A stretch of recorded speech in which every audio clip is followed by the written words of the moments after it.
चलो हम आज तू लोग को जो सिखाने जा रहे हैं एक नया चीज सिखाएंगे। शब्द वर्गमूल से बहुत सबसे ज्यादा स्टूडेंट अगर परेशान रहता है तो वर्गमूल से, समझा। काहे कि देख लो वैसे तो बहुत इजी है, लेकिन है क्या बहुत स्टूडेंट इससे इतना डरता है कि वो अगर वर्गमूल वाला जैसे ही सवाल आएगा वर्गमूल और घनमूल उस चैप्टर को ही छोड़ के नेक्स्ट चैप्टर में बढ़ जाता है। तो आज के बाद तुम लोग उस चैप्टर से इतना जो है क्लोज हो जाएगा, इतना दोस्ती हो जाएगा कि दूसरा चैप्टर जो है ना मन नहीं करेगा बनाने के लिए। रीजन है कि एगो है कि हम उसको आज बढ़िया से तो लोग को हम समझा देते हैं। कौन चीज? वर्गमूल। तो आज हम तू लोग को बताने जा रहे स्क्वायर। क्या बताने जा रहे हैं? स्क्वायर। स्क्वायर का हिंदी होता है वर्गमूल। स्क्वायर का हिंदी क्या होता है जी? वर्गमूल। स्क्वायर का हिंदी क्या होता है बताओ तो? वर्गमूल होता है। तो आज हम क्या बताएंगे बताओ तो? वर्गमूल बताएंगे। सबसे पहले तो हम वर्गमूल के बारे में तू लोग को समझाते हैं आखिर वर्गमूल क्या है, ठीक ना। ये देख लो, वर्ग मीन्स होता है दो। वर्ग मीन्स क्या होता है? दो। और मूल मीन्स होता है मान। दो बराबर मानों में से वर्गमूल का परिभाषा क्या होगा पता है? दो बराबर मानों में से एक को एक मान लेना। दो बराबर मानों में से एक मान लेना ही क्या कहलाता है? वर्गमूल। समझ में आ रहा है? दो बराबर मान, दो बराबर मान। तो इसका भी कई विधि है। एक अभाज्य गुणनखंड विधि से भी तू वर्गमूल निकाल सकता है, और एक पता है कि इस विधि से एक बार फिर से हम लिख लेते थोड़ा बढ़िया से। Square S U A R E square वर्ग मूल, ठीक ना। चलो इसको हम समझाते हैं। सबसे पहले अभाज्य गुणनखंड विधि से बताते हैं। कौन विधि से बताएंगे? अभाज्य गुणनखंड विधि से सबको आता है और सब जल्दी सीख जाएगा। लेकिन अगर सवाल में तू लोग को वहां लिख दे कि इसे केवल वर्गमूल विधि से बनाना है, किस विधि से बनाना है? अगर अभाज्य गुणनखंड विधि, देखो अगर डायरेक्ट कहेगा वर्गमूल निकालने के लिए किसी भी सवाल में ये नहीं वहां पुट करेगा कि अभाज्य गुणनखंड विधि से निकालिए कि आप वर्गमूल विधि से। सीधा सवाल में रहेगा वर्गमूल निकाले।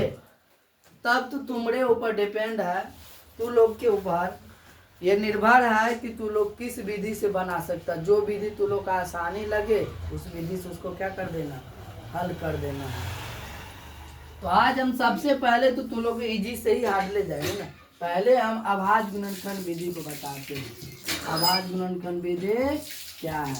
अभाज्य संजो। अभाज्य, अभाज्य होता नहीं, अभाज्य नहीं, अभाज्य होता है नहीं रे, अभाज्य नहीं रे, ठीक था। अभाज्य होता है। क्या होता है? देखो अभी जो हम बताए, अभी जो लिख रहे थे, देखो कभी भी कुछ अगर हिंदी शब्द लिखेगा तो इसको एक दो बार पढ़ के देख लेना। बहुत विद्यार्थी क्या करता है, समानांतर को समानांतर होता है, समानांतर होता है, उसको समानांतर लिख देता है। जैसे कि बहुत ऐसे वर्ड है जिस वर्ड को जैसे कि लिखेगा सुनने में कुछ और लगेगा लेकिन लिखना पड़ता है कुछ और, इसीलिए उसको उच्चारण के अनुसार लिखना पड़ता है। अभी हम देखो हम कंफ्यूजन हो गए। अभाज्य, अभाज्य, अभाज्य लिखे तो थोड़ा सुनने में अटपटांग लगा तो हमको लगता अभाज्य होगा। क्या होगा? अभाज्य ना होकर क्या हो जाएगा? अभाज्य गुणनखंड। ये बहुत ही सिंपल। अगर अभाज्य गुणनखंड विधि से के क्या निकालने के लिए बताते रहे? वर्गमूल। कौन क्या चीज कहेगा निकालने के लिए? वर्गमूल जब कहेगा निकालने के लिए तो गौर से ध्यान दो कैसे निकलता है, ठीक है। सबसे पहले तो हम उसके लिए एग्जाम्पल लेंगे किसका निकालना है। माना कि यहाँ लिख लिए 16, 25, 32, 32 छोड़ दो अभी नहीं निकलेगा, 36, 64, 144, 86। ये जितना संख्या लिखे हैं हम जानते हैं कि ये वर्गमूल है, इसीलिए हम एग्जाम्पल दिए हैं। अब तू लोग को हम ये बताते कि कैसे जाने कि ये वर्गमूल है। हम जानते थे तो आवाज गुणनखंड विधि से जितना भी वर्गमूल था सभी जो वर्गमूल है उसको हम लिख दिए, वहाँ एग्जाम्पल हम डाल दिए कि ये जितनी भी संख्या है ना ये सब वर्गमूल में है, सबका वर्गमूल होगा, सबका वर्गमूल होगा, वर्गमूल मान निकल सकता है, ठीक ना। लेकिन आखिर कैसे जानेंगे कि 16 का वर्गमूल निकल जाएगा, 25 का भी और 36 का भी, 64 का भी, 144 का भी। ये तू लोग को सिखाना, अब हम सिखाएंगे और सीखना है। तो कौन विधि से यहाँ बता रहे, पहले ये बता तो आवाज गुणनखंड विधि। कौन विधि लिख बता रहे हैं? चलो शुरू करते हैं। सबसे पहले आवाज गुणनखंड विधि को जानने से पहले जिसका एलसीएम मजबूत है, एलसीएम के बारे में जानता है ना रे? लॉसो तो बनाया है ना सब तो, लघुत्तम समावर्तक, लघुत्तम लॉ से क्या हुआ? लघुत्तम, और इसके बाद लघुत्तम, और एस से क्या होता है? समापवर्तक। क्या होता है रे? समापवर्तक।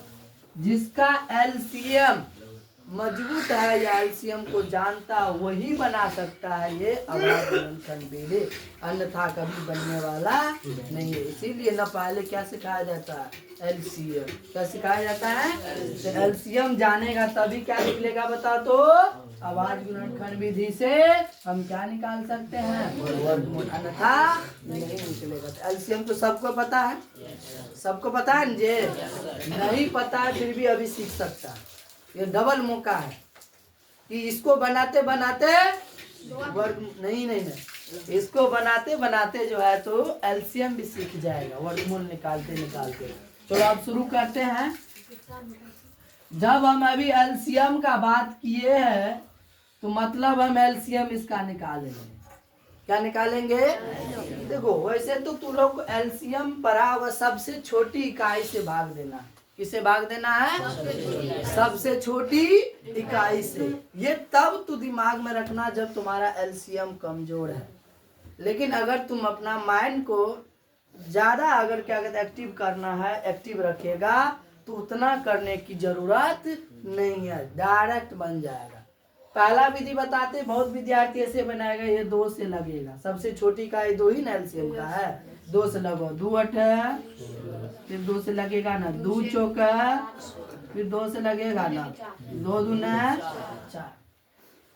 बहुत विद्यार्थी ऐसे एलसीएम निकालता है और तू लोग भी निकालता होगा, निकालता है ना रे? पहले 2 से ना लगे तो 3 से, 3 से ना लगे तो 4 से, और 4 से कैसे? जब 2 से लगेगा तो 4 से ऑटोमेटिक लगेगा, 2 और 3 ही आता है, तब 7 आ जाता है, 5 आ जाता है, ऐसे न रे? तो जब 2 से ही लग गया, अब क्या करना है? इसको गुना में बढ़िया से लिख लेना। जैसे तू लोग लिखता है 2 गुना 2 गुना 2 गुना।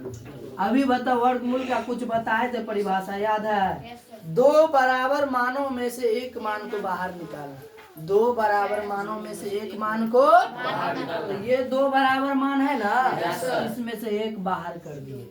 अभी बोले थे ना, फिर गुना का चिन्ह देना है। 2 बराबर मानों में से एक बाहर निकालना, तो 2 दूना कितना हो गया? इसका आंसर हो गया 4। 16 का वर्गमूल कितना हो गया? 4। कोई दिक्कत नहीं ना? बहुत इजी है कि नहीं है ना? ठीक। अब अगला एग्जाम्पल लेते हैं। अगला एग्जाम्पल में क्या है? 25 लिखा हुआ। कितना लिखा हुआ है? 25। इसका एलसीएम निकालो। 25 ना 2 से लगेगी 2 से रे, ना 3 से लगेगी, 3 से नहीं लगेगा। जब 2 3 से नहीं लगा तो 4 से भी तो नहीं लगेगा, नहीं लगेगा। अब बता 4 से आगे चलते हैं, 5 से लगेगा।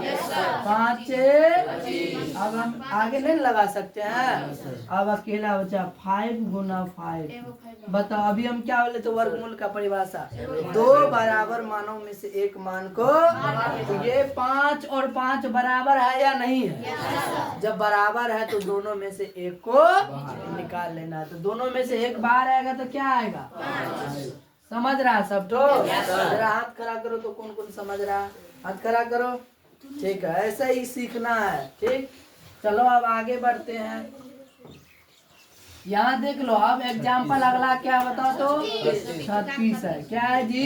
36। सबसे पहले कितना से लगाते हैं? 2 से। अभी तू लोग को एक नॉर्मली हम बता रहे हैं, जब दिमाग एक्टिव हो जाएगा, पूरे तरह से फुर्तीला हो जाएगा, तो इसका डायरेक्ट विधि भी है, अब बता देंगे। अभी वैसे बताते 16 को हम 4 गुना 4 कर सकते थे, 4 चौका 5, 6 छाका 8 8 बड़े। ये कब होगा? जब तुम्हारा दिमाग एक्टिव होगा। उसके लिए थोड़ा मेहनत तो करना पड़ेगा। बंद करो ना, हीटर बंद करो ना जल्दी।